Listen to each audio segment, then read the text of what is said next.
Hi there. This is just a quick intro because I didn't realize didn't record it before I started working on diagnosing the Hall effect sensor problem on the BMW.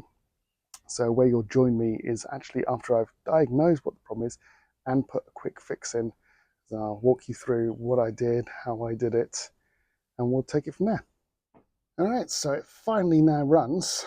I've got to still tension up the alternator belt and secure all three bolts to the Hess. However, underneath this pulley here, I discovered my problem. I've spent the entire day with the timing tool trying to time it, and the timing looked right. I followed everything's instructions. It just wouldn't start running. So what I've done is I got annoyed, went and had lunch, came back, took this cover back off to reveal this part here, which is underneath the pulley, and in it has this little tab you'll just see here. Now on mine, that tab was twisted so that it wasn't having a gap like that, it was like that, and that's what it appeared to be causing me the problem. So I've actually put it all back together, secured it all, and now after sitting for some time, the bike does start.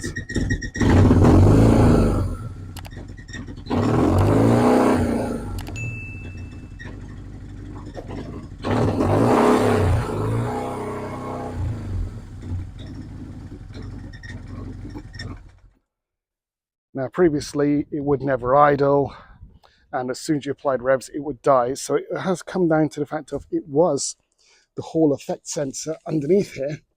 However, when I must have been refitting it, this notch was not correctly secured there. It was half connected, or it was just ever so slightly off. So as it twisted, it pushed out that alignment. Now all I've got to do is obviously take everything back off so I can tension everything back up correctly, such as the alternator belt, which as you can see is massively loose and making that lovely squeal. But as soon as that's all secured, I can then go through to a pre-MOT check and the BMW should be back on the road. So this is now up and running. I think by building this little test rig, it was more for me of a diagnosis tool than it was a timing tool. When you fit the Hes, it looks like it's got enough play that basically near enough anywhere in that range, if you just whack it in the middle, will get the bike running. What this enabled me to do when I plugged it in was, because it has a top dead center and a bottom light, I could see that the top dead center light was firing for quite a long time throughout the entire cycle, but the bottom light wasn't ever firing, which then allowed me to go in and figure out, right, what's happening is the Hes faulty. And as I started to pull things off and the pulley, and behind the pulley there is the crank wheel with that bent pin, I can see because that bent pin exists, there's only one gap, which it was interpreting as only the top dead center firing and not this bottom stroke, which I think is when the fuel pump then fires, which explains why it stumbles and then dies in my case. So that was quite a good thing to do. I think the question comes down, would I build another one of these? Definitely, because it definitely does help things. Should you build one? It's kind of handy in a specific use case, considering the Hess is such a constant failure point for most of these bikes up to 50,000. It's one of the big things people say. I think it's probably worth building for 20 quid.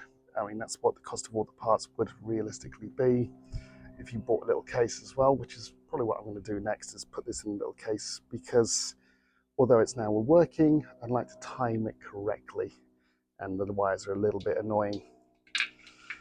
What's next for this is, because everything got taken apart when I cleaned up the injectors and the throttle bodies and the fuel pump and the fuel line, it's now idling about 2000 RPM, which is a little bit high, and the throttle bodies need sinking.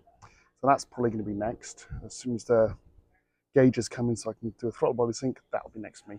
But I went through an MOT yesterday. all good as gold. It's got a little bit off on the throttle body, so you can feel it as you're using the bike.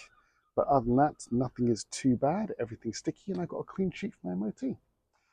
So realistically, definitely worth building. If not as a diagnostic, if not as an actual timing tool, but as a diagnostic tool, worth it. And I think without this, I probably would have still struggled. Interpreting what happens throughout the cycle is important, like knowing that bottom light should have come on is worth knowing. But I've learned a lot from the struggle bus that is this. And I think realistically, if I'd replaced the heads up front, I probably got away without doing the fuel pump, without cleaning the throttle bodies, without changing my fuel pressure regulator.